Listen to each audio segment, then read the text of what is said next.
Hello বন্ধুরা, AI একটি edit এসেছে, চলো দেখে নিই কেমন করে করতে হয়। প্রথমে গুগলে চলে যাব, আমরা গুগলে সার্চ করব টেকনোয়।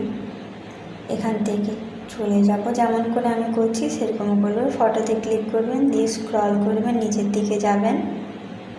নিচের দিকে অনেকটা নিচের দিকে যেতে হবে, দেখুন আমি অনেকটা নিচের দিকে যাচ্ছি। দিয়ে মেক ট্রেন্ডিং ফটো এডিট, এতে ক্লিক করবেন, দিয়ে ট্রাই ভিউ করুন।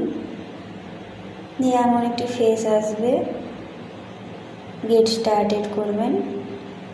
দিয়ে দেখুন এরকম চলে এসেছে। এখানে গ্যালারি থেকে সিলেক্ট করে নিজেদের পছন্দ মতো যেন ফেসটা ভালো আসে সেরকম একটি ফটো দিয়ে এই লেখাটা পেস্ট করে নেবেন। লেখাটা যদি দরকার হয় আমার কমেন্টে আছে লেখাটা, আপনারা ওখান থেকে কপি করে নিতে পারেন। তারপর কিছুক্ষণ টাইম লাগবে, দিয়ে ফটোটা চলে আসবে। দেখুন এইভাবে ফটোতে ক্লিক করে ওপর দেখবেন ডাউনলোডের অপশান আছে, ডাউনলোড করে দিলে আপনাদের গ্যালারিতে চলে আসবে। ধন্যবাদ।